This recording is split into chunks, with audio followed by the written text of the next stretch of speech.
Hello dear student, welcome to DS tutorial. We are going to cover pair of linear equation in two variable of class 10th NCERT. ठीक है, आज के date में हम लोग ये चैप्टर को कवर करेंगे जिसमें ग्राफिकल मेथड है और दो इक्वेशन को कैसे सॉल्व करते हैं, जैसे आपको पता होगा कि एलिमिनेशन का मेथड है, सब्स्टिट्यूशन का मेथड है। तो ये सारी चीजें हम एक एक करके देखेंगे आज के लेक्चर में। सबसे पहला नंबर इस वीडियो लेक्चर में सबसे पहले हम दो तरह के जो लीनियर इक्वेशन है उसको ग्राफिकली कैसे, दो लीनियर इक्वेशनों को ग्राफिकली कैसे रिप्रेजेंट करते हैं। और आज की खास बात यह भी है कि आज बुद्ध पूर्णिमा है, तो सारे लोगों को जो भी वीडियो देख रहे हैं सबको बुद्ध पूर्णिमा की हार्दिक शुभकामनाएं।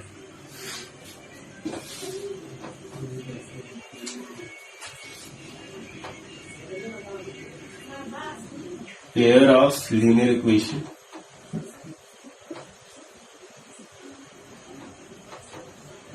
in two variable.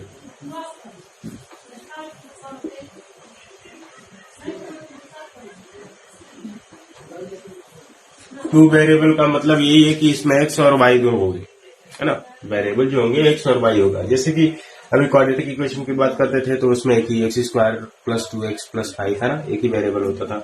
लेकिन इसमें टू वेरिएबल में मतलब एक्स प्लस वाई वाला कॉन्सेप्ट आ जाएगा। इसको ग्राफिकल वे में कैसे कैसे क्वेश्चन बनेंगे इस चैप्टर में पूरा मैं बताता हूँ। ये पूरा चैप्टर तीन मेन पार्ट्स में बटा हुआ है। सबसे पहला नंबर ग्राफिकल रिप्रेजेंटेशन, ठीक है, बहुत आसान है, इसे बड़े आराम से आप सीख पाओगे, ठीक है। इसमें हम दो इक्वेशन को देख के पता लगा सकते हैं कि इसमें कैसे सॉल्यूशन बनेगा, यूनिक सॉल्यूशन देगा या इनफाइनाइट सॉल्यूशन देगा या नो सॉल्यूशन का केस है ना। तो ये सारी चीजें हम इस दो इक्वेशंस को देख के पता लगा लेंगे। दूसरे टाइप के जो क्वेश्चन बनते हैं उसको solution of pair of linear equation, solution of pair of linear equation. ये अब सॉल्यूशन जो करना है तो सॉल्यूशन किन किन मेथडों से होता है। तो सबसे पहला मेथड है जो कि बहुत ही रिनोन्ड मेथड है, एलिमिनेशन का मेथड, ठीक है, एलिमिनेशन मेथड। अगला जो मेथड है सब्स्टिट्यूशन मेथड, सब्स्टिट्यूशन मेथड। और लास्ट वाला मेथड है जो कि लीस्ट यूज होता है, क्रॉस मल्टीप्लिकेशन मेथड, ठीक है। चाहे तो आप इसको भी कर सकते हैं, हालांकि मैं तीनों ही बताऊंगा। क्रॉस मल्टीप्लिकेशन मेथड, सॉरी इसको इधर ही लिखो, cross multiplication method,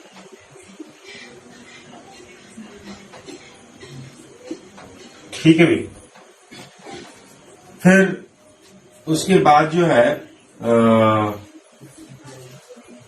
word problem, इस पे जो बेस्ड वर्ड प्रॉब्लम्स होंगे उसको डिस्कस करना होगा और यही प्रॉब्लम जो कि बोर्ड में पूछे जाते हैं, ठीक है। तो सबसे पहला नंबर अगर इधर आपका बेसिक मजबूत रहेगा तो आप बड़े आराम से कर पाओगे।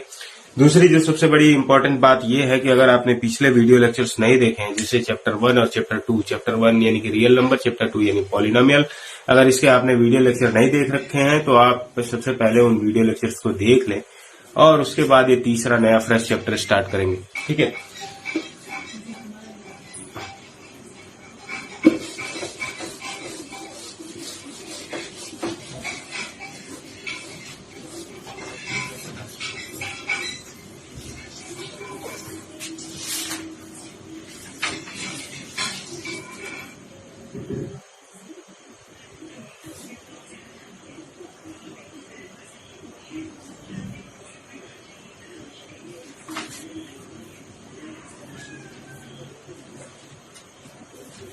सबसे पहला नंबर देखिए भाई, ये क्वेश्चन दिया हुआ है कि Romila went to stationery shop and purchase 2 pencil 3 eraser. जल्दी जल्दी लिख लेंगे। Romila went to stationery shop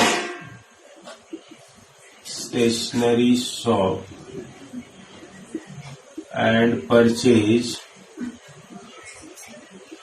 क्या परचेज किया भाई इन्होंने? Purchase 2 pencil 3 eraser, 2 pencil and 3 erasers. ठीक है, फिर अगली बात क्या बोला? फॉर ₹9, 9 रुपए में खरीदा भाई, for ₹9। Her friend Sonali saw new variety of pencil and eraser. Her friend Sonali saw a new variety of pencil and eraser. Saw a new variety of pencil and eraser. ठीक है, with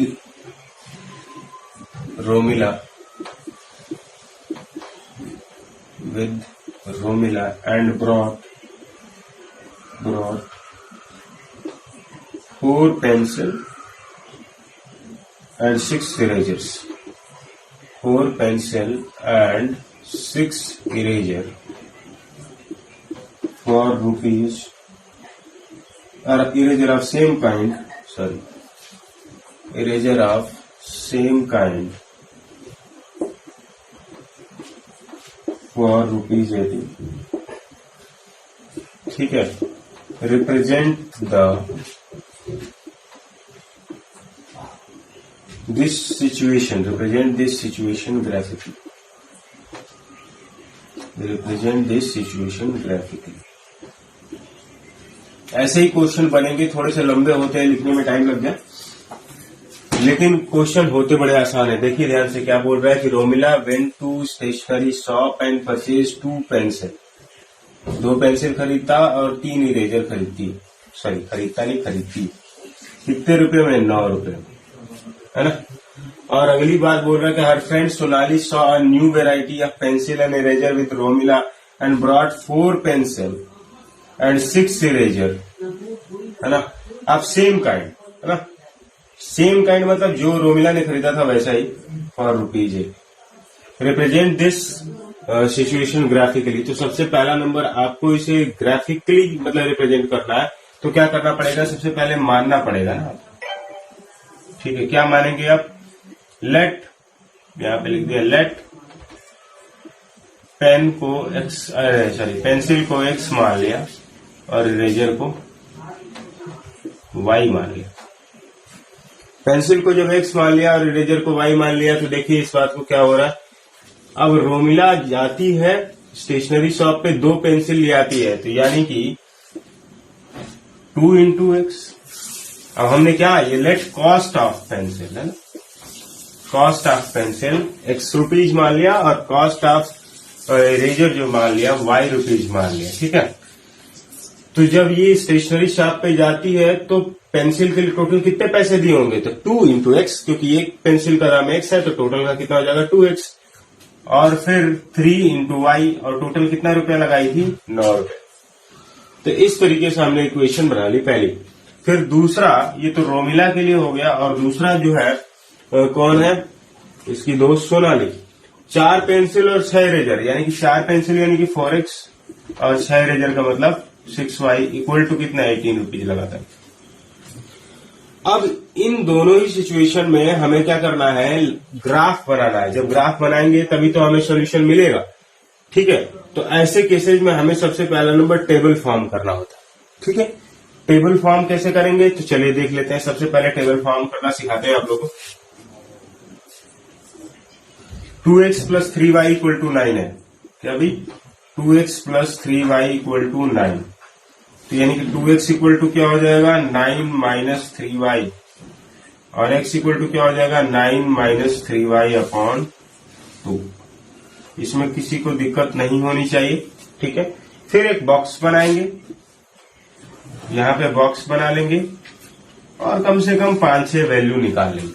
चलो यहां पे आ जाते हैं। अब क्या है, अभी हमने x की वैल्यू निकाली हुई है ना, तो x की वैल्यू निकाली हुई है और हमको क्या y की वैल्यू इसके करस्पॉन्डिंग निकाल लेनी है ना। तो x की वैल्यू y के टर्म्स में तो है, तो हम यहाँ पे क्या लिख दें, x इक्वल टू क्या है हमारे पास 9 माइनस 3y अपॉन 2, ये तो है, और साथ में y लिख लेते। ठीक है, अब यहाँ पे जैसे जैसे y की वैल्यू बदलेंगे वैसे वैसे क्या आएगा, x की वैल्यू आएगी। ठीक है, अब क्या है कि अगर आप जिसे रखने का तो कुछ भी रख सकते हैं, लेकिन कुछ ऐसा रखते हैं जिसके वजह से वैल्यू जो है मतलब लॉजिकल वे में आए, पॉइंट में ना आए, कंप्लीट फिगर्स में आए, तो उस केस में हम क्या करेंगे, अगर हमने y की वैल्यू 1 रख ली तो y की वैल्यू 1 रख ली तो क्या हो जाएगा 9 माइनस 3 इंटू 1, यानी कि 9 माइनस 3 6 हो जाएगा, 6 अपॉन 2 क्या हो जाएगा 3। अब क्या करते हैं कि y की वैल्यू अगर हमने रख दिया 1 रख दिया, 1 के बाद अगर हमने 3 रख दिया, मान लीजिए y की वैल्यू 3 रख दी, तो y की वैल्यू जो 3 रखेंगे तो 3 3 जा 9 हो जाएगा, 9 माइनस 9 क्या हो जाएगा 0। अगर हमने y की वैल्यू 1 3 के बाद 5 रख दी, ठीक है 5 रख दिया, तो इनकी क्या हो जाएगा माइनस का 15 और प्लस का 9, माइनस का 6 अपॉन 2 यानी कि माइनस का 3। फिर यहाँ पे क्या रख दिया 7 रख दिया, तो यानी कि 3 7 जा कितना हो जाएगा 21, तो माइनस का 21 और प्लस का 9 तो क्या हो जाएगा माइनस का 12, 12 डिवाइडेड बाई 2 यानी क्या हो जाएगा माइनस का 6। फिर यहाँ पे क्या रख दिया 9 रख दिया, तो 9 3 जा कितना हो जाएगा 27 माइनस का 27 प्लस का 9 यानी कि माइनस का 18 अपॉन 2 यानी कि माइनस का 9। ठीक है, और अब क्या रखेंगे 1 2 3 4 5 वैल्यू निकल गई बहुत तक। अब यहाँ पे x और y की करस्पॉन्डिंग वैल्यू आ गई, यहाँ पे हम ग्राफ कॉपी निकालेंगे और इसको प्लॉट कर देंगे। प्लॉट करने में आई थिंक मैं जानता हूं कि किसी को दिक्कत नहीं हुई होगी, है ना, प्लॉटिंग में कोई परेशानी नहीं आएगी। जैसे टेबल इसके लिए बनाया, इस इक्वेशन के लिए बनाया, सेम इस इक्वेशन के लिए भी बनाएंगे। देखिएगा ध्यान से, हटाते हैं इसको।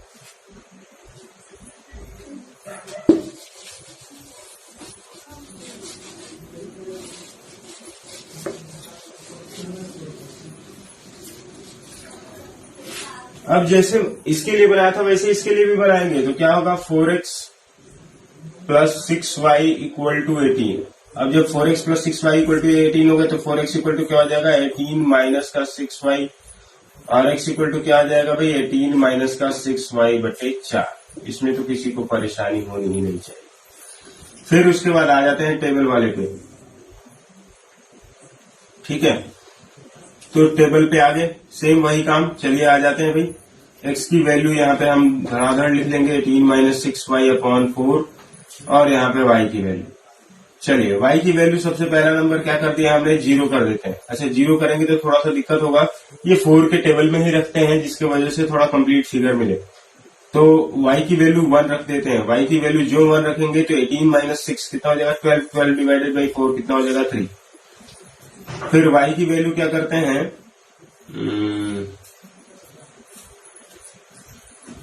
2 रखने पे थोड़ा सा फ्रैक्शन में वैल्यू आएगी, कुछ और सोच लेते हैं।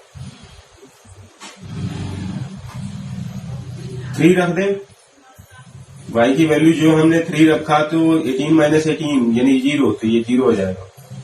फिर y की वैल्यू 5 रख दें, y की वैल्यू जो हमने 5 रखा तो माइनस का 30 प्लस का 18 यानी कि माइनस का 12 डिवाइडेड बाई 4 माइनस का 3 हो जाएगा। फिर 7 रख दें, तो 7 रखेंगे तो क्या हो जाएगा 42 माइनस का 42 प्लस का 18 यानी कि कितना हो जाएगा माइनस का 24, है ना, माइनस का 24 हो जाएगा और डिवाइडेड बाई 4 तो यानी कि क्या हो जाएगा माइनस का 6। और यहाँ पे एक लास्ट वैल्यू 9 रख दें तो यानी कि माइनस का 54 हो जाएगा। माइनस का 54 और प्लस का 18 यानी कि 54 में से 18 घटा देना है, तो 54 में से हम 18 घटा देते हैं।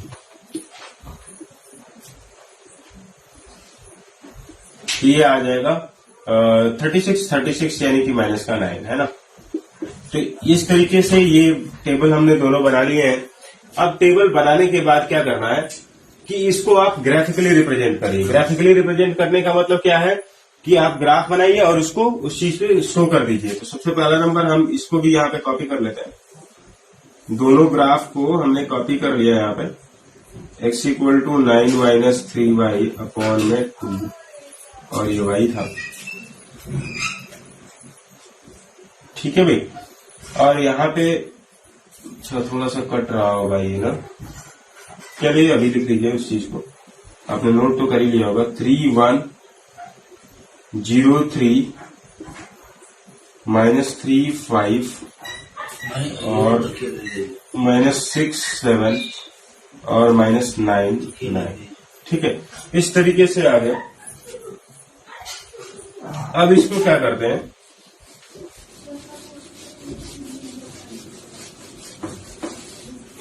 इसको क्या करते हैं कि ग्राफ पे ड्रॉ करने की कोशिश करते हैं। इसने बोला ना ग्राफिकली आप सॉल्व करिए, ग्राफिकली चलो सॉल्व कर दिया।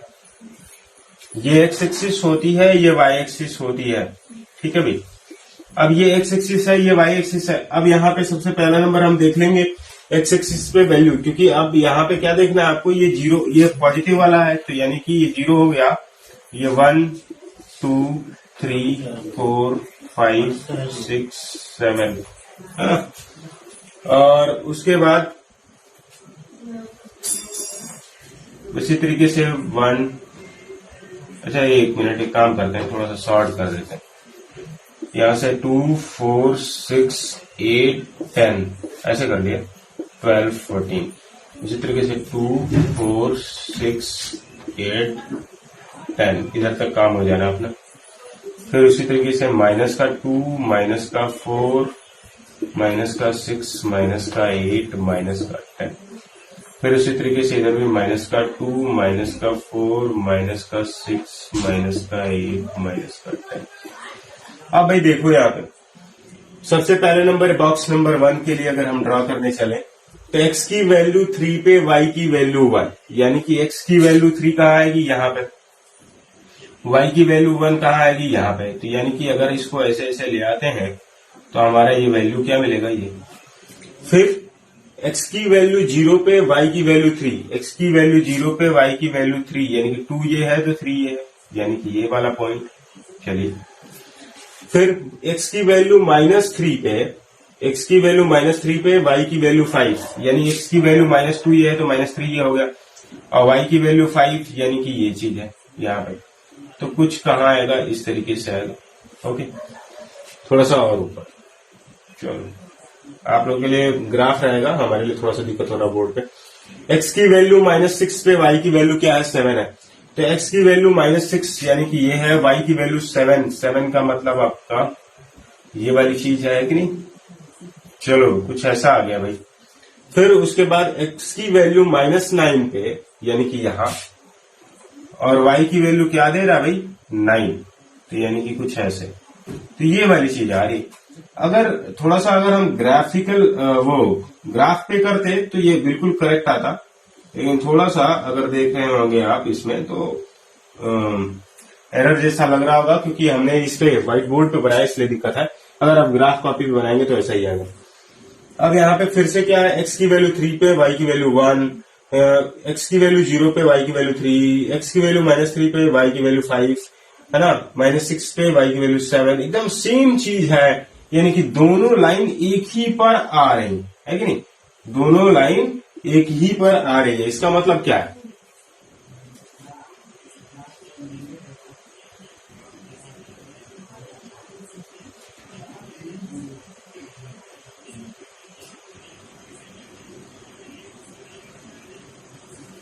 तो यानी कि ये केस किसका बन गया है। अब ये केस किसका बन गया भाई, कोइंसिडेंट लाइन का केस बन गया। किसका, कोइंसिडेंट लाइन का। और कोइंसिडेंट लाइन का केस जब है तो ये एक ऐसा केस है जिसमें इनफाइनाइट सॉल्यूशन मिलता है ना, इनफाइनाइट सॉल्यूशन मिलता है। अब जैसे क्या है कि आप लोगों को ये तरीका तो पता ही चल गया होगा कि किस तरीके से ऐसे क्वेश्चंस को सॉल्व करना है। सबसे पहले नंबर क्या करना है भाई, उस इक्वेशन बनानी है, क्वेश्चन को वर्ड प्रॉब्लम जो भी आपको दिया जा रहा है उसको पढ़ना है, क्वेश्चन फिर इक्वेशन बना लेनी है। इक्वेशन बनाने के बाद x की वैल्यू y के टर्म्स में निकाल लीजिए या y की वैल्यू x के टर्म्स में निकाल लीजिए। तो उसके बाद टेबल बना देनी है, और टेबल बनाने के बाद उसे हमने ग्राफ पे ऐसे रिप्रेजेंट कर लेना है। रिप्रेजेंट करने के बाद 3 केसेज बन सकते हैं, जो कि मैंने पहले बताया, या तो कोइंसिडेंस बनेगा, या तो पैरेलल का केस बनेगा, और या तो इंटरसेक्टिंग का केस बनेगा। अच्छा, तो हर बार तो हम ग्राफिकली नहीं बोलेगा, है ना, जब ग्राफिकली बोलेगा तभी आपको ऐसे करना है। हम ऐसे भी पहचान सकते हैं, तो ऐसे किस तरीके से पहचानेंगे, सबसे पहला नंबर वो बताऊंगा मैं इसके बाद। इसको आप नोट कर लीजिए, फिर मैं बताता हूं।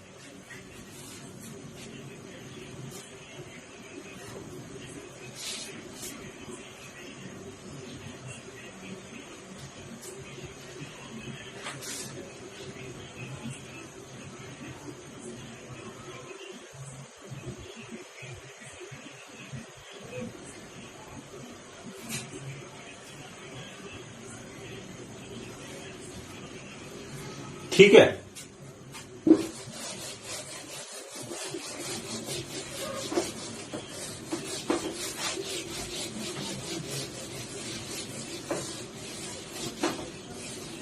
अब जैसे क्या है कि किस तरीके से पहचानेंगे कि लाइन इंटरसेक्टिंग है कि लाइन पैरेलल है कि लाइन कोइंसिडेंट है। अब जैसे इंटरसेक्टिंग का मतलब इस तरीके से, पैरेलल का मतलब इस तरीके से, कोइंसिडेंट का मतलब ऐसे गई फिर ऐसे गई, है कि नहीं, या एक ही पर एक जा रही। ठीक है भाई, तो सबसे पहली चीज जो है अब देखना है यहाँ पे केसेस, क्योंकि लीनियर इक्वेशन की जब कभी भी हम बात करते हैं तो ऐसी ही तो होती है, a1x plus b1y equal to c1, यही फॉर्मेट है। और यहाँ पे क्या हो जाएगा, a2x plus b2y equal to c2, है ना। तो अब हम केसेस के हिसाब से हम फॉर्मेट लिख रहे हैं, जिसकी वजह से आपको बड़े आराम से क्लियर हो जाएगा कि क्या मैं कहना चाह रहा हूं। इंटरसेक्टिंग लाइन है ये, उसी तरीके से ये क्या है, पैरेलल लाइन है। ठीक है, ये पैरेलल लाइन है, सॉरी। और ये वाली क्या है, कोइंसिडेंट लाइन है। मैथ को घबरा के नहीं पढ़ा जाता है, ठीक है, बहुत प्रेम से पढ़ेंगे, समझ में आएगा। अच्छा, और हम लोग काफी तेज भी चल रहे हैं, कोई दिक्कत नहीं है। तीसरा चैप्टर स्टार्ट हो गया, अगर आप लोग मेरे साथ पढ़ रहे हो तो आपका ये तीसरा चैप्टर स्टार्ट हो गया। ठीक है, और जिस हिसाब से सारे टाइप के क्वेश्चन बता दिए जाते हैं, आपको कोई क्वेश्चन परेशानी नहीं करता होगा। अब इंटरसेक्टिंग लाइन की बात कर रहे हैं, तो इंटरसेक्टिंग लाइन की कंडीशन क्या है।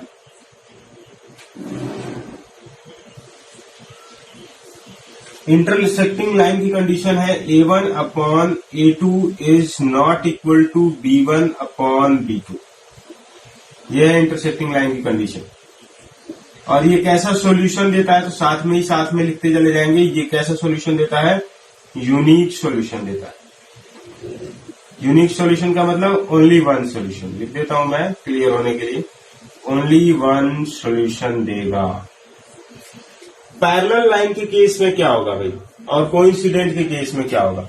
अब पैरेलल लाइन के केस में क्या होगा, a1 upon a2 is equal to b1 upon b2 is not equal to c1 upon c2। ये क्या है, पैरेलल लाइन का कंडीशन है ना। अब इसमें क्या कैसा सॉल्यूशन देता है भाई, ध्यान से देखना है आपको। ये नो सॉल्यूशन देता है, कोई सॉल्यूशन नहीं देता, कोई सॉल्यूशन नहीं देता। उसी तरीके से कोइंसिडेंट लाइन की जब हम बात करते हैं तो इस केस में क्या हो जाएगा, a1 upon a2 equal to b1 upon b2 equal to c1 upon c2, है ना। अब ऐसे केसेस में a1 upon a2 equal to b1 upon b2 equal to c1 upon c2, है ना। तो इस केस में होगा क्या कि इसका मतलब है इनफाइनाइट सॉल्यूशन देगा। ये कैसा सॉल्यूशन देगा, इनफाइनाइट सॉल्यूशन। जो वैल्यू रखी है उस पर धड़ाधड़ अपोजिट वैल्यू दे देगा। अगर x की जिस वैल्यू के लिए भी आप देखेंगे y की वैल्यू मिल जाएगी, है ना। तो इनफाइनाइट सॉल्यूशन देगा। तो इस चीज को नोट कर लीजिए और कॉन्सेप्ट में पूरा क्लियर होना चाहिए। ये जो फॉर्मेट है अगर आपके दिमाग में रहेगा तो बड़े फ्रेम से आप लीनियर इक्वेशंस को आइडेंटिफाई कर पाएंगे कि ये कैसा सॉल्यूशन देने वाला है। ठीक है, तो आज की क्लास इंट्रोडक्टरी है, इसलिए इसमें बहुत सारी चीजें बतानी हो रही है। हम डायरेक्ट क्वेश्चन टू क्वेश्चन नहीं चल सकते। ठीक है, पहले नोट कर लीजिए इसको।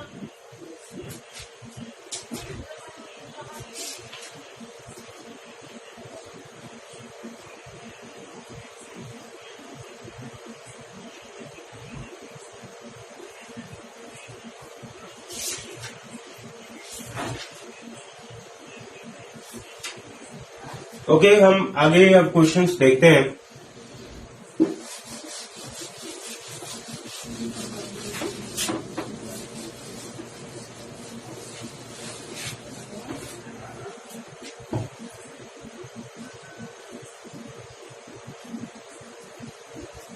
अब जैसे कुछ क्वेश्चन है आइडेंटिफाई करने के लिए कि एक ऐसा सॉल्यूशन देगा ना, तो यहाँ पे अभी हमको क्या करना है, बताना है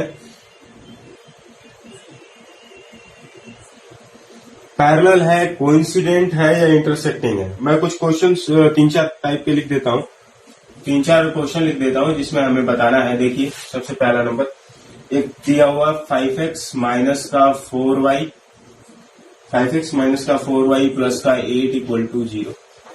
दूसरा क्या दिया, 7x प्लस 6y माइनस का 9 इक्वल टू 0। ये फर्स्ट है।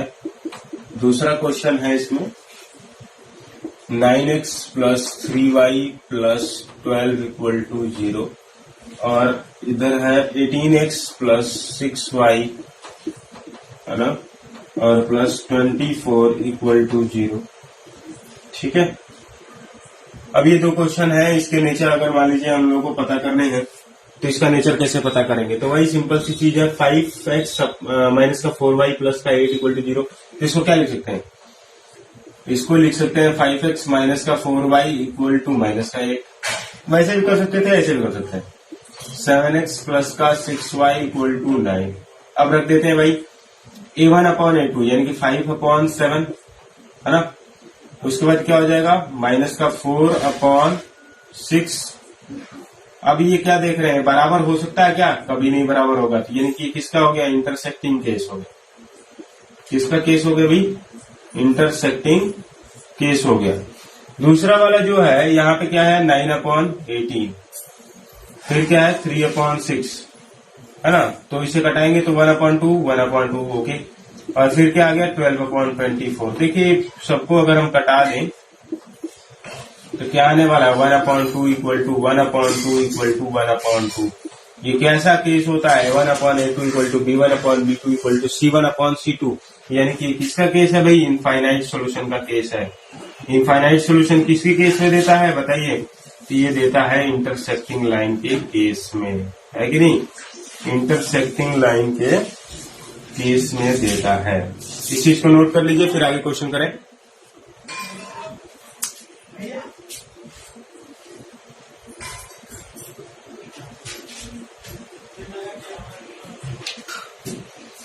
ओके